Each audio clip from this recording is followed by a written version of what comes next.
Hello everyone, Gary Delisium's here. Welcome back to another recent CD purchase video. As you see, I have a nice stack here. If you haven't already, please hit that subscribe button before we get into this video. Help support my channel and get updates every time I post a video. All right, got some. This one's kind of a little 60s heavy. We're gonna get right into it. First up is actually an import. This is called Back Home with Brian from AC/DC. It is a Melbourne broadcast from 1981. Not the greatest sound quality on here, but pretty cool to hear an early concert featuring Brian Jones.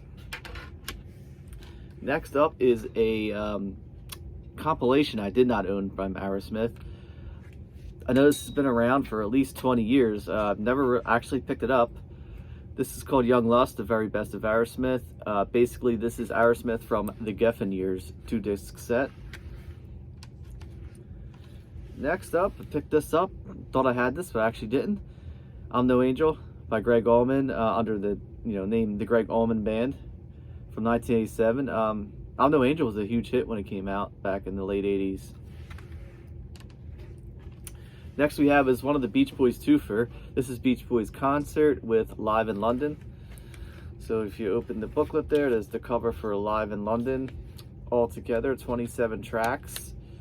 Features 2 bonus tracks, which are Don't Worry Baby and Heroes and Villains. Next, this is a Japanese import. Beetles at the Hollywood Bowl.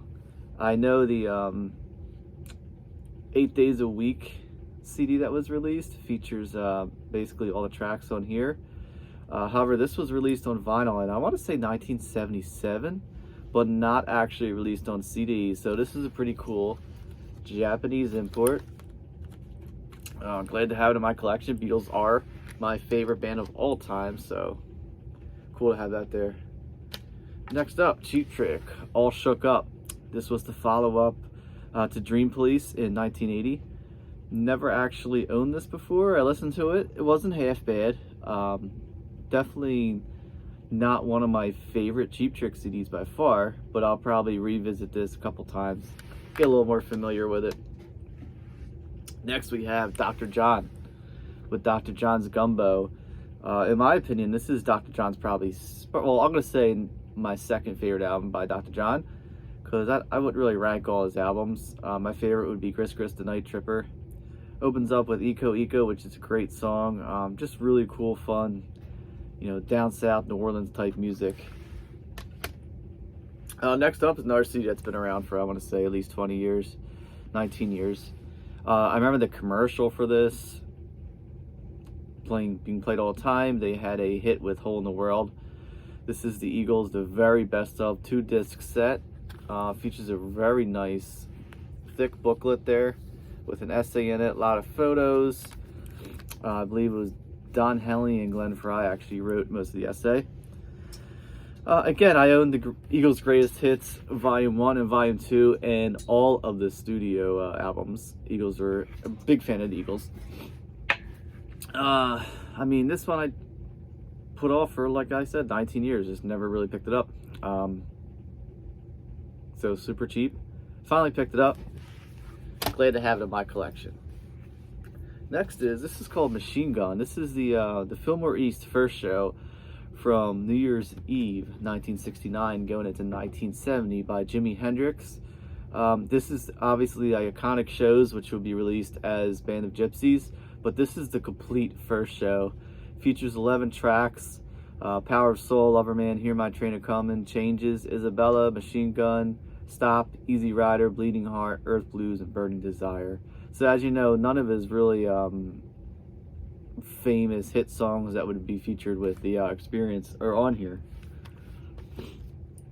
Next up, Iron Butterfly, Heavy.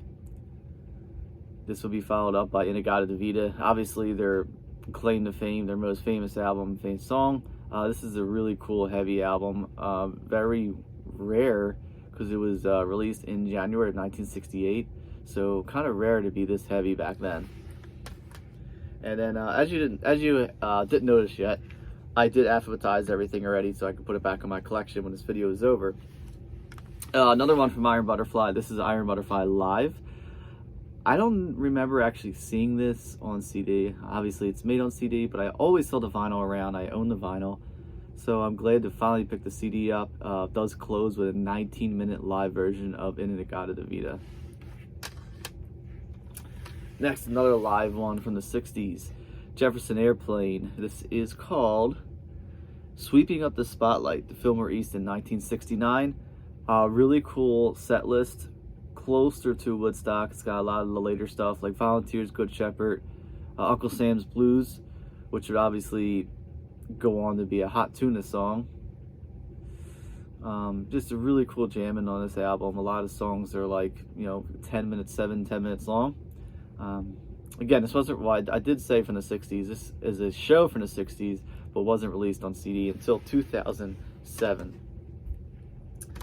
Next, keeping up with the same band, kind of, Blows Against the Empire, Remastered, Paul Kantner / Jefferson Starship. This is when Jefferson Airplane would go on and, beat Jefferson Starship. Jack Casady and Jorma would go on and form Hot Tuna. Grace Slick and Paul Kantner, describe his name that quickly, went on to, with Jefferson Airplane, calling it Jefferson Starship, later on Starship. It also features Jerry Garcia and David Crosby on the album. Really cool concept album, based on sci-fi. Next, this is a UK import, The Kinks with Muswell Hillbillies. One of their underrated albums from the early 70s. 20th Century Man is a great song on here. Acute Schizophrenia Paranoia Blues, great track. Here Come the People in Gray, Have a Cup of Tea. And the title track ends it, Muswell Hillbilly. And then I got Love's debut album with Arthur Lee. I only own Forever Changes by Love, so I'm glad to pick this up. Features My Little Red Book on there, which was a minor hit for the band, also Hey Joe. And then I got Da Capo. 7 and 7 is the hit song from this one. Arthur Lee and Love, a very underrated band. Forever Changes is such a great album. It's always, kind of listed as greatest albums of all time, but I don't feel like a lot of people actually know it. Next up, Pure Prairie League, Bustin' Out, features their huge hit Amy. Another album that I always put off and never picked it up, so I finally grabbed it. Kind of a southern rock, more country rock than I would say southern rock sound, but really cool stuff.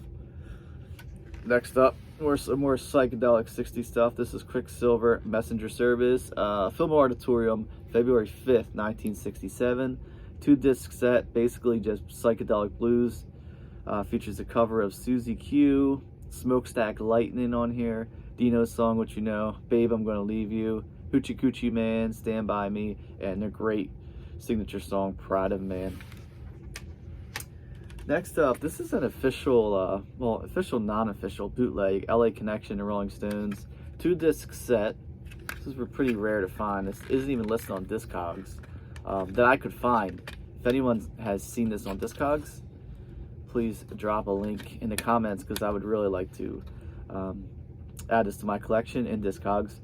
So basically, I don't really sell anything on Discogs. I've never bought anything on Discogs yet, but I use Discogs to catalog everything I own. So if I'm out at a store buying more stuff and I'm not that sure if I have it already, I'll check Discogs. But it doesn't always work, because I'll buy stuff and get it home like, wow, I didn't even know that. Didn't even know I owned it. That's why I didn't check Discogs, I didn't own it. Anyway, LA Connection. This is live at Memorial Coliseum in Los Angeles from October 1981 on a Tattoo You tour. The main reason I got this, what really sold it on me, is live versions of Neighbors, Black Limousine. Let's see what else is on here. Waiting on a Friend, Little TNA, Hang Fire. A lot of tracks that I love from Tattoo You, which is one of my favorite Stones albums, is on this live, and I really wanted to hear it from that era, so that's why I picked it up. Next up, really psychedelic prog masterpiece here, the debut album from the Soft Machine.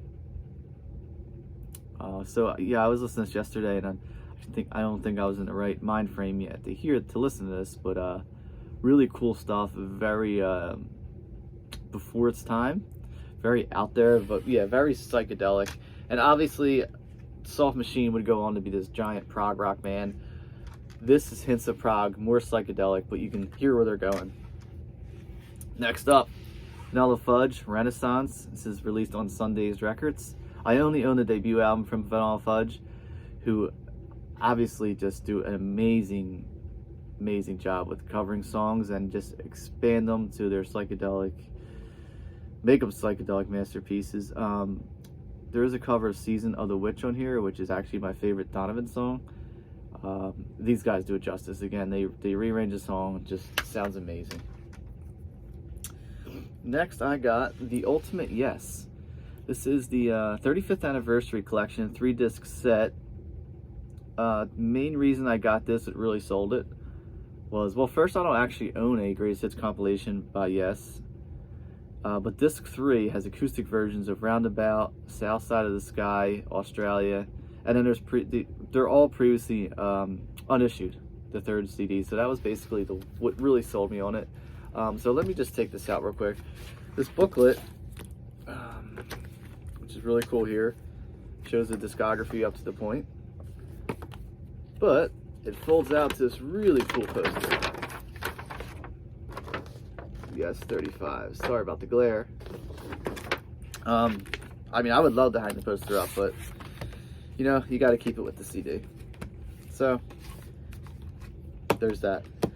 All right, next up, I got 4 from an artist that has been very controversial and in the news these past 2 weeks.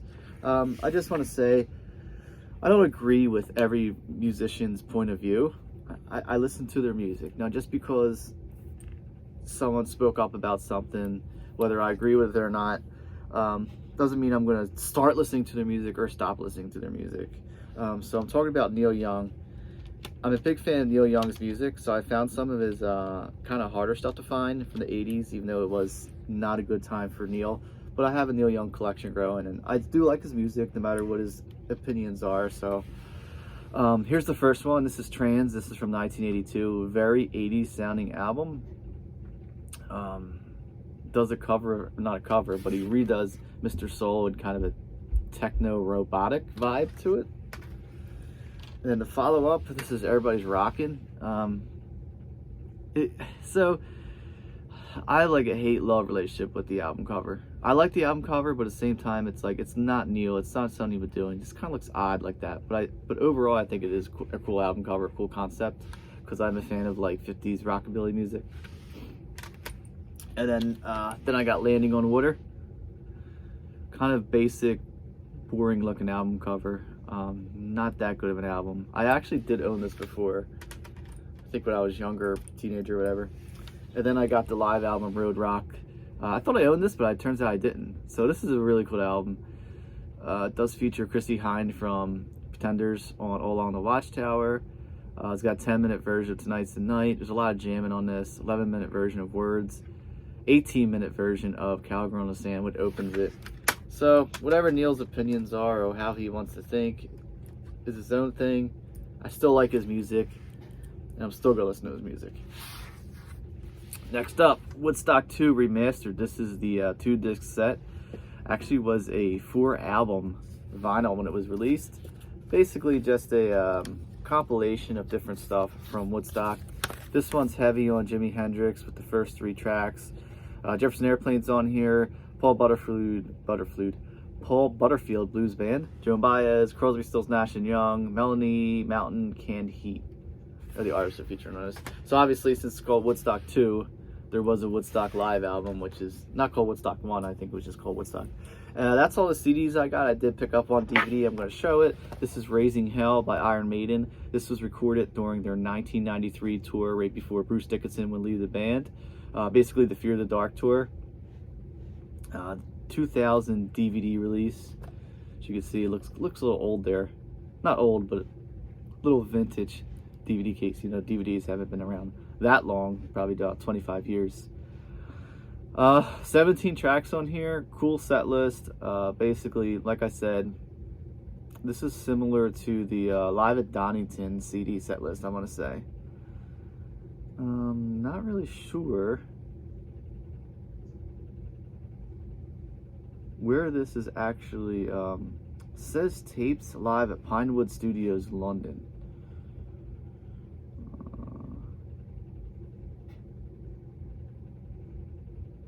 So this was a pay-per-view broadcast. I didn't actually read this till now. This was a pay-per-view broadcast, I guess, back in 1993, 93, 94 maybe, because this is recorded August 28, 1993. So depending on when they put it together and all that, I'm sure it was a pay-per-view show after that. Alright everyone, that is my recent CD purchases. Thanks again for watching. Again, please hit that subscribe button if you haven't already. Support my channel, get updates every time I post a video. So I'm thinking about a new series of doing this. You know, I do the ranking videos, I do these CD purchases, so I'm thinking of another series of doing, which I'll be announcing probably in the next video, hopefully, if I do it. Everyone, thanks for watching. Take care.